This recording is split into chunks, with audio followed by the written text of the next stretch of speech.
Donc pouvez-vous nous présenter votre métier?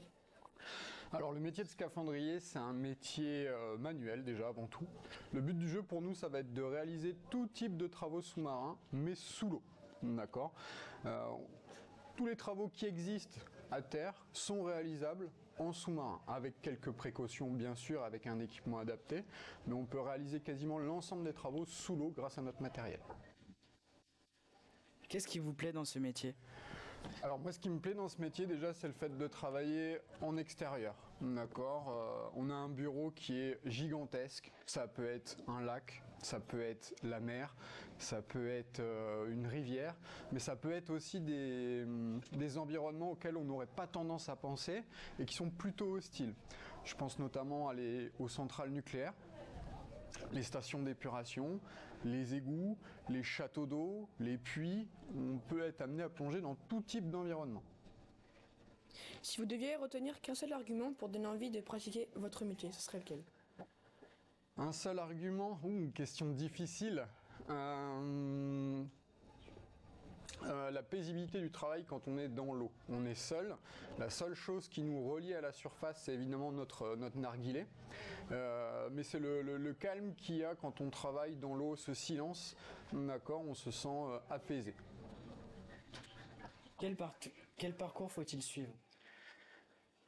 Alors c'est une question intéressante, il n'y a pas vraiment de parcours type pour pouvoir rentrer dans le métier de scaphandrier. C'est quand même bien d'avoir suivi un cursus scolaire qui amène à un métier manuel, parce qu'on utilise essentiellement nos mains pour les travaux. Donc je pense notamment à des filières comme la soudure, la mécanique, l'électronique, tous les métiers où on va bricoler. Quelle est la rémunération pour un débutant en fin de carrière? Alors débutant et fin de carrière. Ouais, c'est pas la même chose. Okay.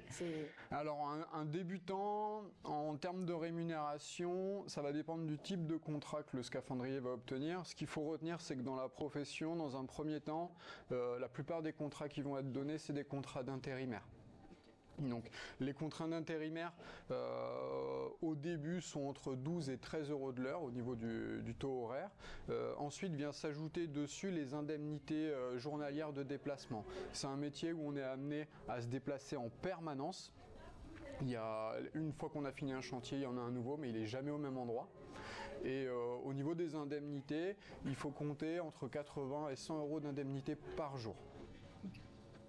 Quelles sont les perspectives d'évolution?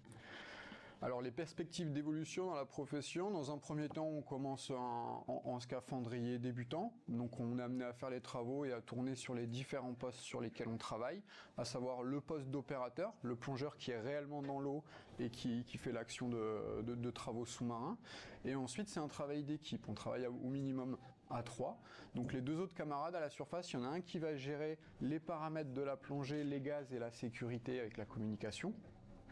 Et le deuxième qui lui va faire le lien entre la personne qui est à la surface et la personne qui est au fond.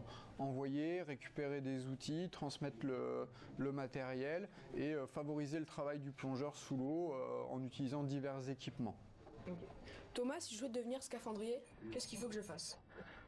Alors pour devenir scaphandrier, il faut dans un premier temps, les prérequis, passer des diplômes de plongée loisirs. Pour pouvoir accéder à la formation classe 2A, il faut être titulaire d'un diplôme de plongée loisirs type plongeur autonome à 60 mètres.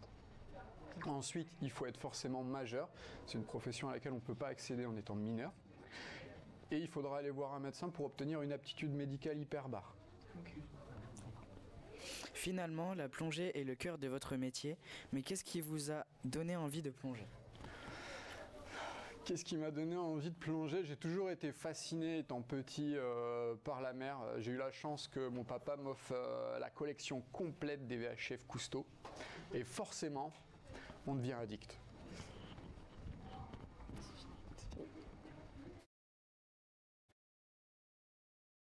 Merci beaucoup de nous avoir écoutés. Merci Thomas.